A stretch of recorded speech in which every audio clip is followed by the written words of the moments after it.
Good morning, students. Today I am going to discuss with you the chapter number 5th, that is money. In this chapter, I will discuss with you introduction, barter system, definition of money, and money supply. Now, come to the introduction about the money. Money is the most important discovery of the modern times. ਵੀ modern times ਦੇ under ਜਿਹੜਾ money important discovery ਹੈ, ਇਹ most important foundation ਹੈ ਜਿਹਦੇ ਚ all the economic activities revolves. Very difficult ਹੈ imagine ਕਰਨਾ ਮੋਡਰਨ ਇਕਨੋਮਿਕ ਲਾਈਫ ਨੂੰ without money. So it is a basic necessity of all economies. ਤਾਂ ਇਹਨੂੰ ਬੇਸਿਕ ਨੈਸੈਸਿਟੀ ਕਿਹਾ ਜਾਂਦਾ ਹੈ। ਇਹਦੀ ਬੱਚੇ ਐਵੋਲੂਸ਼ਨ ਆਫ ਮਨੀ ਨੂੰ ਅਸੀਂ ਜਿਹੜਾ ਹੈ ਬਾਅਦ ਵਿੱਚ ਜਿਹੜਾ ਵਾ ਪਾਵਰ ਬੂਸਟਰ ਵਾਲੇ ਪੁਆਇੰਟ 'ਚ ਪੜਾਂਗੇ। Now come to the barter system. Money ਦੀ ਇਨਵੈਂਸ਼ਨ ਤੋਂ ਪਹਿਲੇ ਜਿਹੜਾ ਟ੍ਰੇਡ ਕੈਰੀ ਆਊਟ ਕੀਤਾ ਜਾਂਦਾ ਸੀ with the help of the barter system. ਤਾਂ ਬਾਰਟਰ ਸਿਸਟਮ ਦਾ ਮਤਲਬ ਕੀ ਹੈ? ਗੁੱਡਸ ਵਰ ਐਕਸਚੇਂਜ ਵਿਦ ਦੀ ਗੁੱਡਸ। ਤਾਂ in the beginning of the civilization ਜਿਹੜਾ ਵੈ ਸਿਵਲਾਈਜੇਸ਼ਨ ਆਉਣ ਤੋਂ ਜਿਹੜਾ in the beginning human needs very simple ਸੀ, ਵੈਰੀ ਲਿਮਿਟਿਡ ਸੀ। ਪੀਪਲ ਜਿਹੜਾ ਵੈ use to exchange the goods with the goods. People ਜਿਹੜੇ ਗੁੱਡਸ ਦੇ ਬਦਲੇ ਗੁੱਡਸ ਐਕਸਚੇਂਜ ਕਰਦੇ ਸੀ, ਆਪਣੀ ਵਾਂਟ ਨੂੰ ਸੈਟਿਸਫਾਈਡ ਕਰਦੇ ਸੀ। ਤਾਂ ਬਾਰਟਰ ਸਿਸਟਮ ਦਾ ਮਤਲਬ ਕੀ ਹੈ? ਗੁੱਡਸ ਦੇ ਬਦਲੇ ਗੁੱਡਸ ਨੂੰ ਜਿਹੜਾ ਵੈ ਐਕਸਚੇਂਜ ਕਰਨਾ। ਔਰ ਇਹਨੂੰ ਅਸੀਂ ਸੀ ਇਕੋਨਮੀ ਵੀ ਕਹਿੰਦੇ ਆ because it is known as a commodity for commodity. ਮਤਲਬ ਕਮੋਡਿਟੀ ਦੇ ਬਦਲੇ ਕਮੋਡਿਟੀ ਜਿਹੜੀ ਵੈ ਐਕਸਚੇਂਜ ਕੀਤੀ ਜਾਵੇ। ਨੈਕਸਟ ਹੈ ਫੋਰ ਐਗਜ਼ਾਮਪਲ, ਜੇਕਰ ਫਾਰਮਰ ਨੂੰ ਬੱਚੇ ਕਲੋਥ ਚਾਹੀਦਾ ਹੈ, ਉਹ ਵੀਟ ਜਿਹੜਾ ਵੈ ਵੀਵਰ ਨੂੰ ਕਲੋਥ ਵੀਵਰ ਨੂੰ ਦੇਵੇਗਾ ਔਰ ਉਹਦੇ ਰਿਟਰਨ ਉਹ ਜਿਹੜਾ ਵੈ ਕਲੋਥ ਲਏਗਾ ਔਰ ਕਲੋਥ ਵੀਵਰ ਜਿਹੜਾ ਵੈ ਵੀਟ ਲੈ ਲਏਗਾ। So it is known as a barter exchange. तो barter system can work when there exist the double coincidence of wants. ये कदों एग्जिस्ट करेगा जो दोनों दियाँ एक दूसरे दी जड़ियाँ साइमल्टेनियसली वांट जड़ियाँ अक्कर होन, तो तदे ही जड़ा वह बार्टर सिस्टम जड़ा वह कैरी आउट किया जाएगा। एक द अबव एग्जाम्पल जैसा want for the clothing by the farmer must be coincide with the want of the weaver for the wheat. जे वीवर नूं बच्चे वीट चाहिदी है, फार्मर नूं क्लोथ चाहिदी है, तो दोनों दी जड़ियाँ वांट्स है एट ए टाइम जड़ियाँ मैं अक्कर होना चाहिए।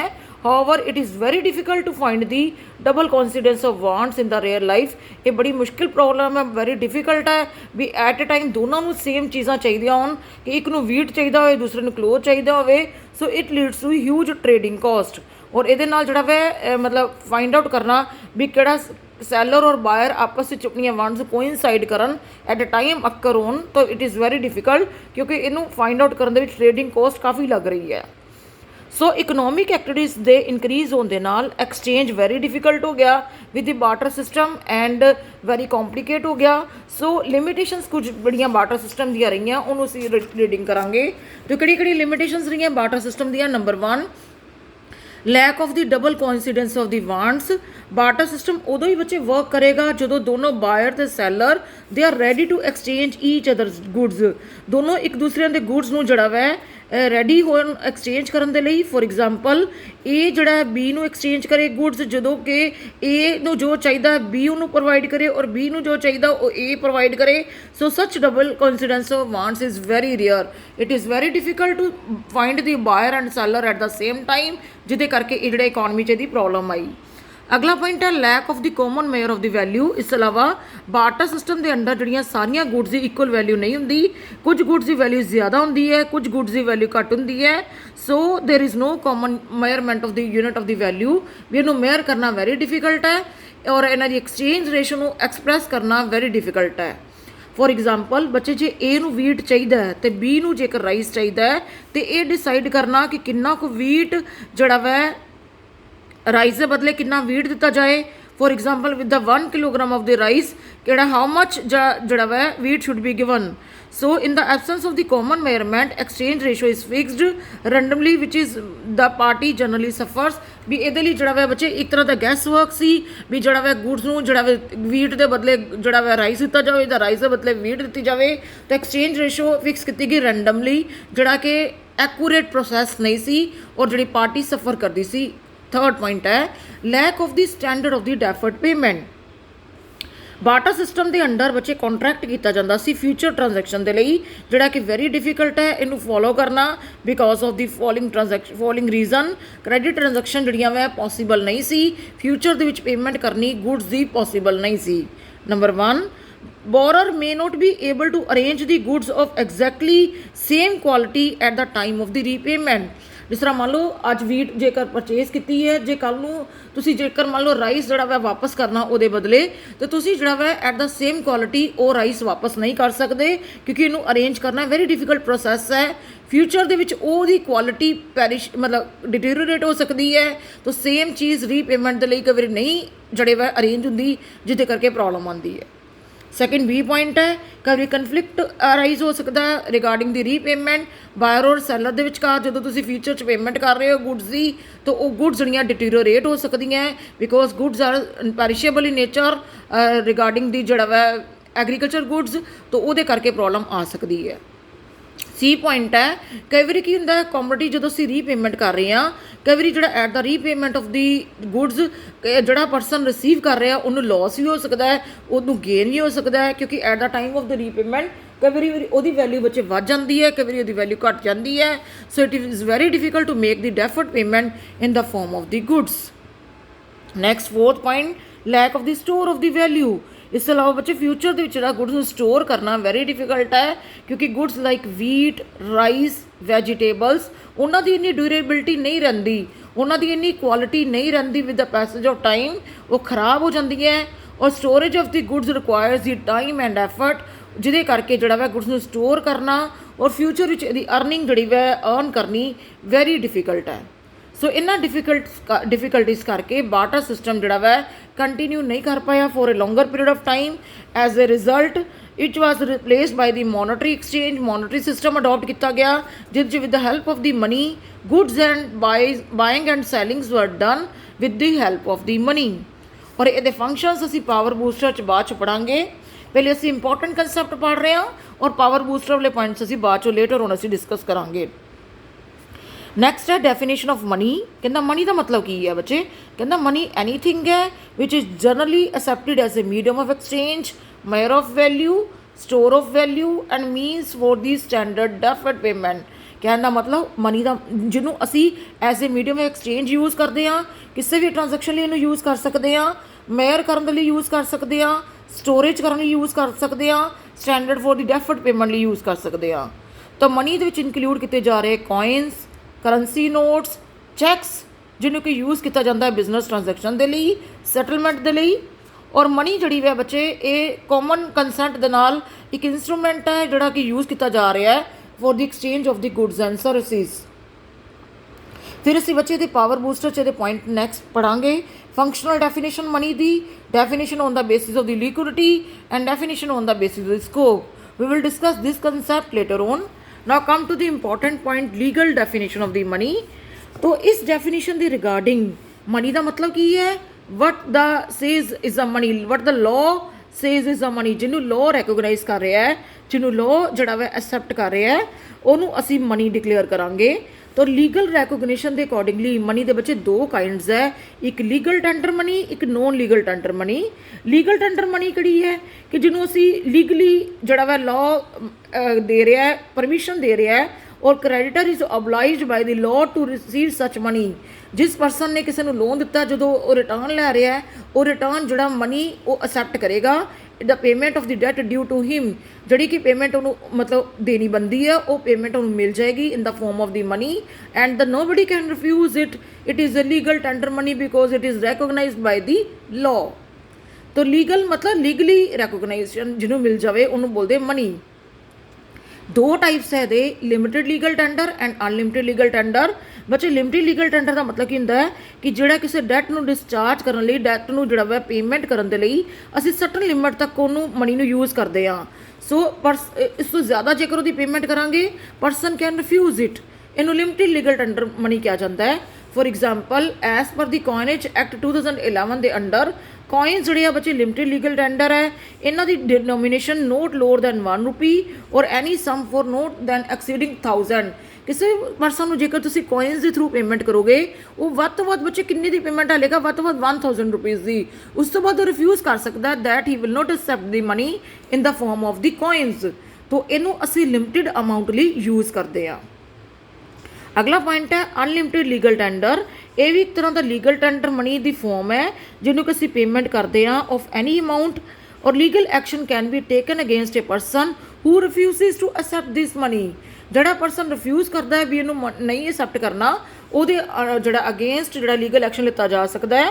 ਇਹਨੂੰ ਪੇਪਰ ਨੋਟਸ ਦੀ ਕੈਟਾਗਰੀ 'ਚ ਇਨਕਲੂਡ ਕਰਾਂਗੇ, ਇਹਨੂੰ ਅਨਲਿਮਿਟਿਡ ਲੀਗਲ ਟੈਂਡਰ ਦੀ ਕੈਟਾਗਰੀ 'ਚ ਇਨਕਲੂਡ ਕਰਾਂਗੇ, क्योंकि अनलिमिटेड की पेमेंट हो सकती है। जड़ा वै नोट्स वगैरह 1000 का नोट 2000 के नोट असी जड़ा वै 500 के नोट, तो इनू जड़ा वै असी जड़ा अनलिमिटेड जड़ा लीगल टेंडर मनी की यूज़ कर सकते हैं। 1000 के नोट एक्सैप्टेबल नहीं है, 2000 500 100 वो जड़ा पीपल एक्सैप्ट इनू कर सकते हैं। सैकेंड पॉइंट है नॉन लीगल टेंडर मनी और ऑप्शनल मनी। कहते वो फॉर्म ऑफ मनी है जड़ा legally one is not bound to accept, हर कोई इनू एक्सैप्ट नहीं करता, बट वो लीगली मनी है। फॉर एग्जाम्पल चैक्स हो गए, बैंक ड्राफ्ट हो गए, बिल ऑफ एक्सचेंज हो गया, इन्हों की लीगल बैकिंग नहीं है, कोई लॉ इनू फोर्स नहीं कर रहा कि तुसी चैक के थ्रू ही पेमेंट लो। So their acceptance is totally optional. ये हर एक परसन ते अपने ते डिपेंड है कि उन्हें चैक या ड्राफ्ट के थ्रू या बिल ऑफ एक्सचेंज के थ्रू पेमेंट एक्सैप्ट करनी है या नहीं करनी। It is optional, so it is called as a no legal tender money, क्योंकि लॉ इनू रैकोगनाइज नहीं करता। ठीक है बच्चे, इलीगल डेफिनेशन ऑफ मनी सी। नैक्सट है बैंक मनी। बैंक का मतलब bank deposits created by the commercial bank. Commercial bank जोड़े वै मतलब जोड़े बैंक डिपॉजिट जोड़े बैंक के असी डिपॉजिट करते हैं FD वगैरह, और असी किसी टाइम भी उन्होंने विड्रॉ कर सकते हैं। Repayable by the bank on the demand of the customer. Customer जोड़ा वै कदे भी डिमांड करके वो अपनी मनी विड्रॉ कर सकता है। और depositors are given the cheque facilities to withdraw the money from their account. अपने अकाउंट च जोड़ा जे उन्होंने पेमेंट करनी है किसी को या कि थर्ड पार्टी को, तो वो उन्होंने चैक फैसिलिटीज़ दी गई है। So money is known as a non legal tender money और ऑप्शनल मनी।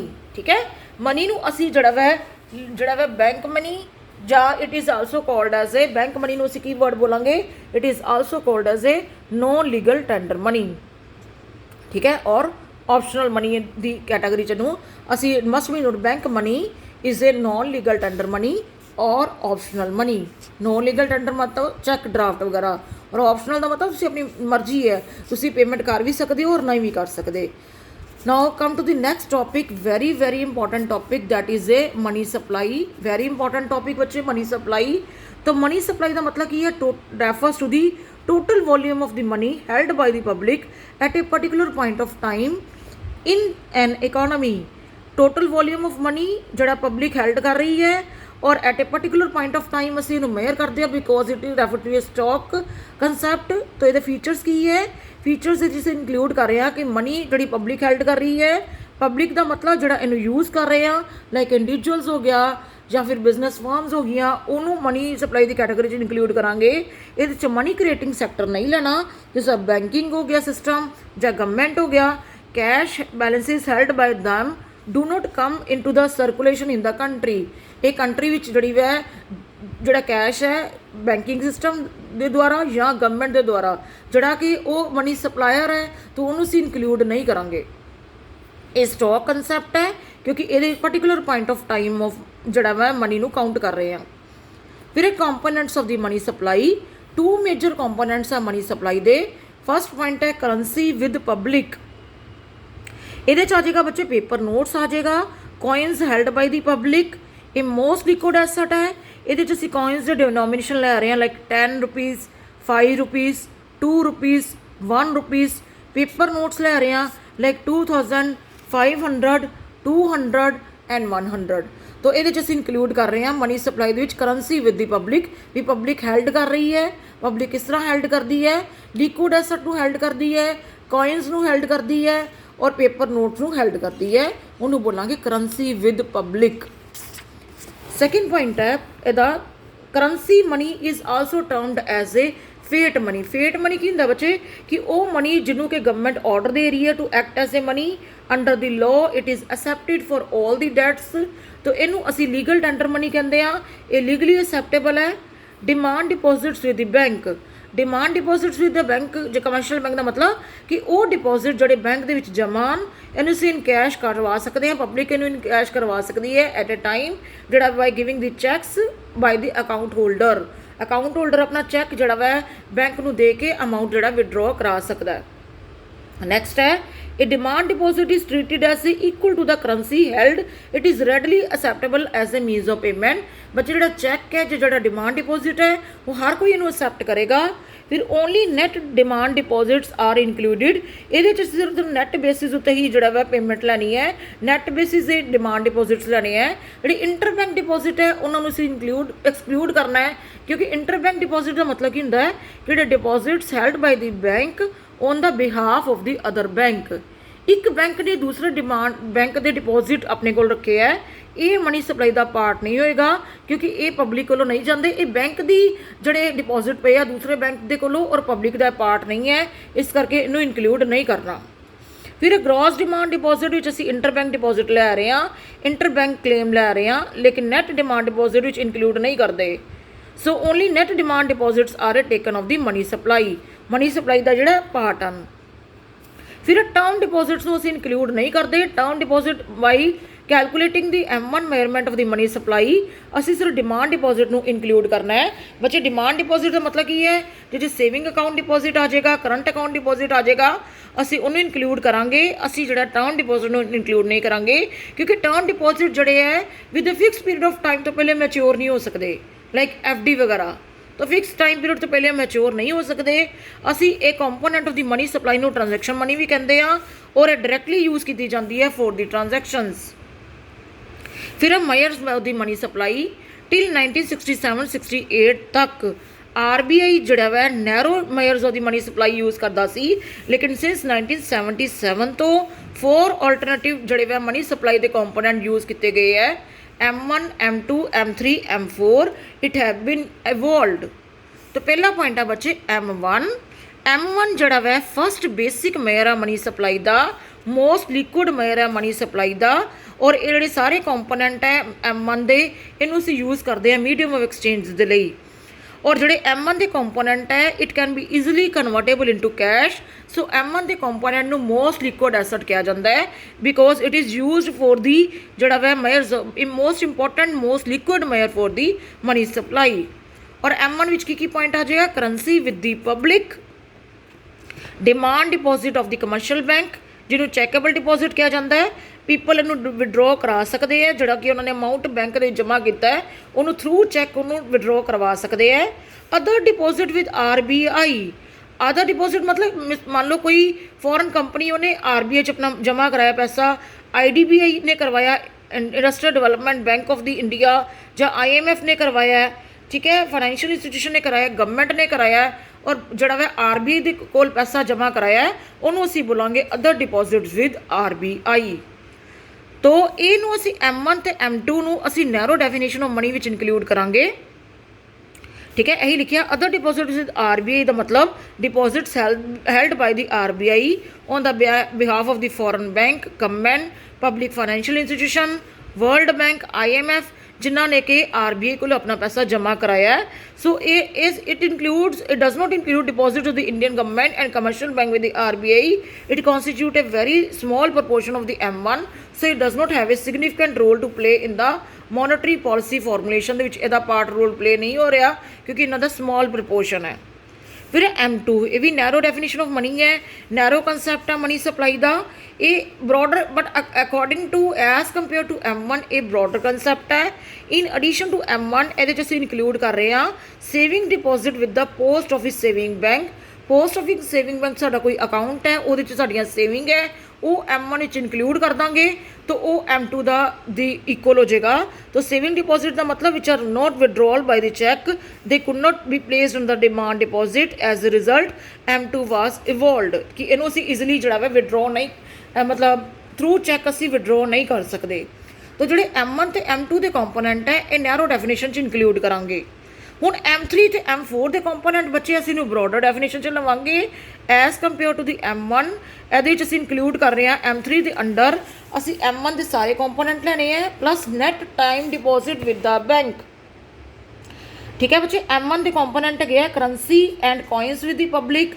इस तो बाद अगला पॉइंट ये आ जाता है demand deposit of the commercial bank and other deposit with the RBI। ये तो कंपोनेंट लेने ही लेने M1 के plus net time deposit with the bank.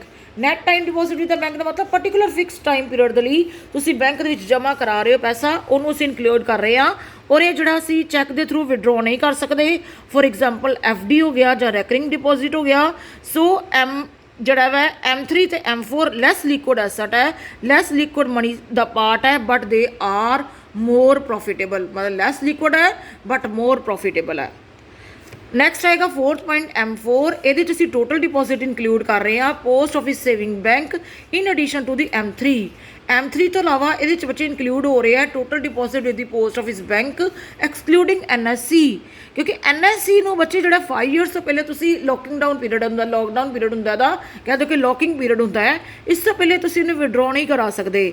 ਲੇਕਿਨ ਇਸ ਤੋਂ ਇਲਾਵਾ ਜੇ ਤੁਸੀਂ ਕੋਈ ਸੁਕੰਨਿਆ ਜਿਹੜੀ ਸਕੀਮ ਲਿੱਤੀ ਹੈ ਪੋਸਟ ਆਫਿਸ ਕੋਲੋਂ ਜਾਂ KVP ਲਿੱਤੇ ਹੈ, ਤੁਸੀਂ ਉਹਨਾਂ ਨੂੰ ਈਜ਼ੀਲੀ ਵਿਡਰੋ ਕਰਾ ਸਕਦੇ ਹੋ ਸਮਾਲ ਟਾਈਮ ਪੀਰੀਅਡ ਤੋਂ ਬਾਅਦ। ਸੋ ਇਸ ਕਰਕੇ M3 plus total deposit with the post office saving bank excluding NSC ਨੂੰ ਇਨਕਲੂਡ ਕਰ ਰਹੇ ਹਾਂ। ਠੀਕ ਹੈ ਜੀ, ਤਾਂ ਇਹ ਲੀਸਟ ਲਿਕੁਇਡ ਜਿਹੜਾ ਵਾ component of the money supply ਹੈ।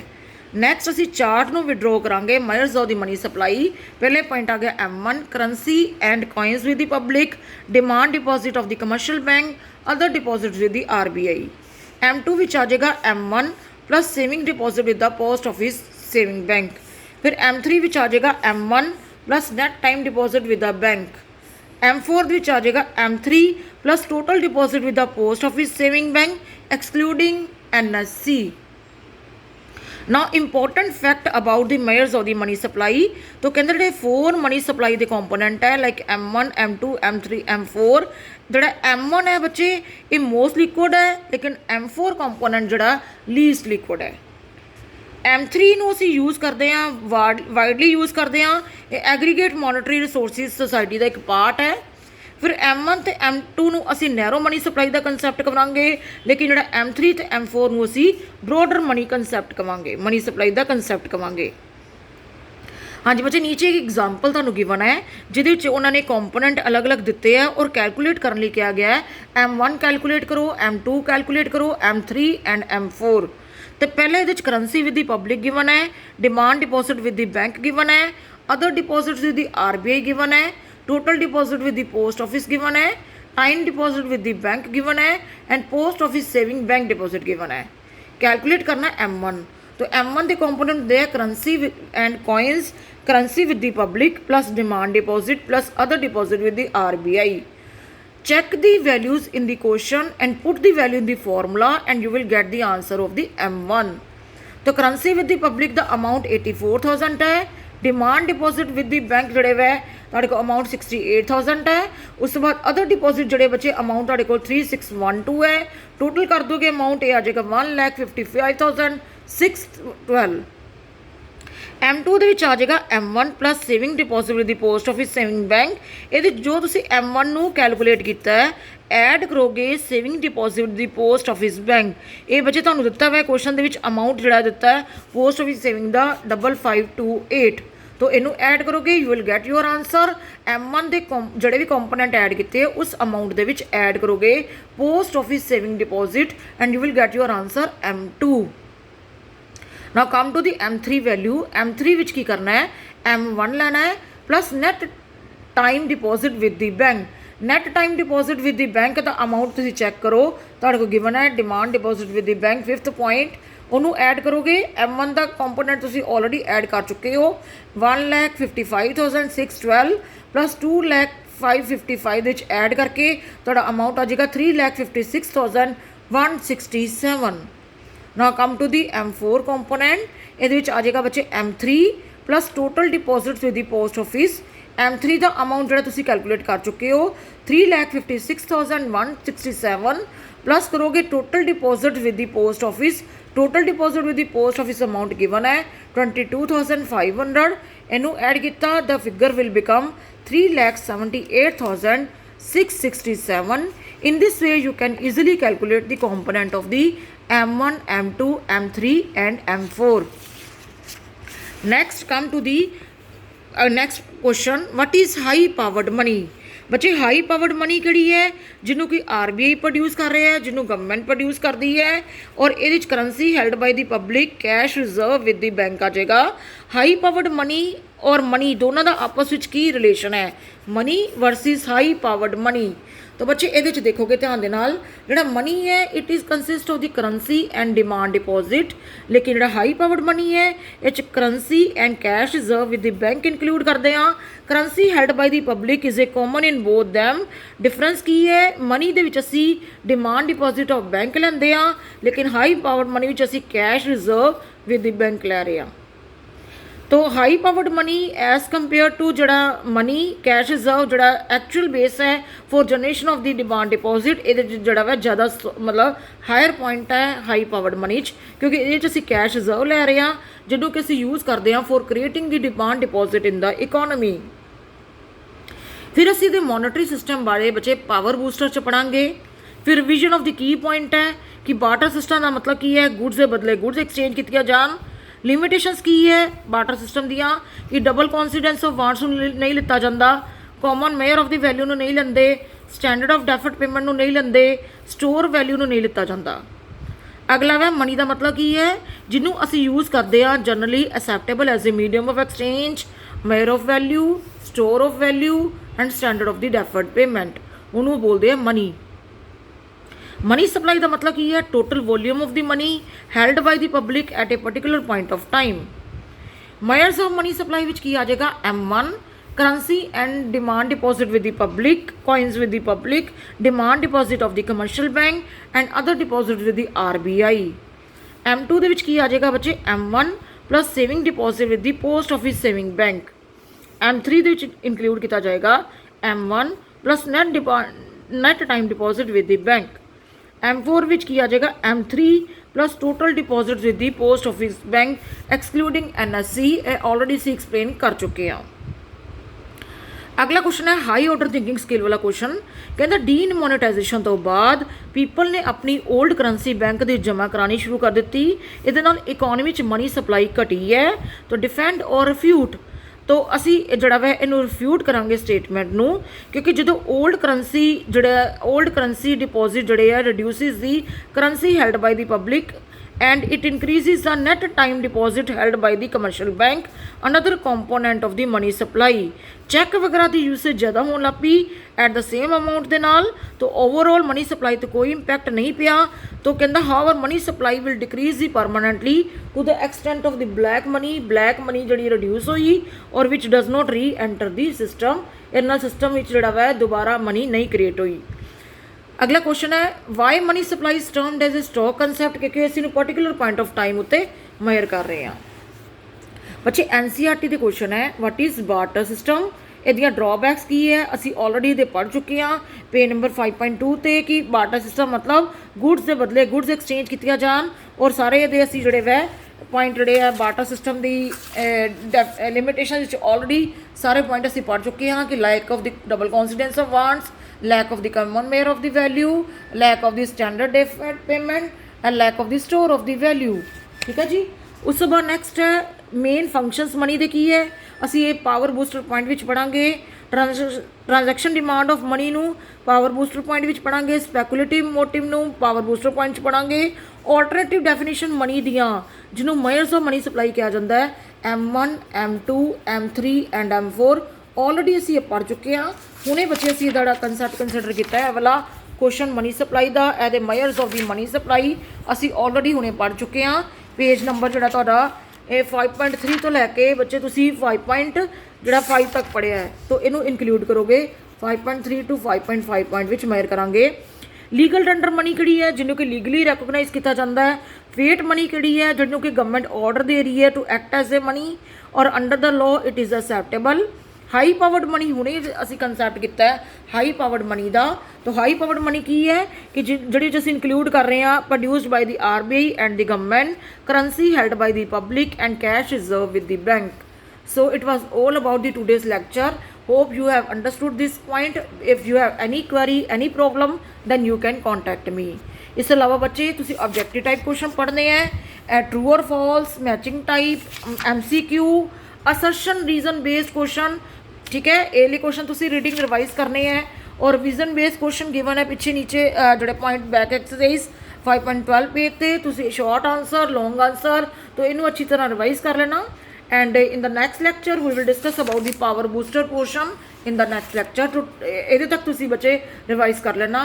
तो किसी भी पॉइंट विच किसी रिविजन एक्सरसाइज या फिर जोड़े थोड़े short answer type long answer type जोड़े भी कोई प्रॉब्लम आएगी, if you have any query any question then you can contact me. Thank you so much, have a nice day. और अच्छी तरह बच्चे रिवाइज करो, 5th चैप्टर जोड़ा वै कवर हो गया। So any doubt any query you can contact me. Thank you so much.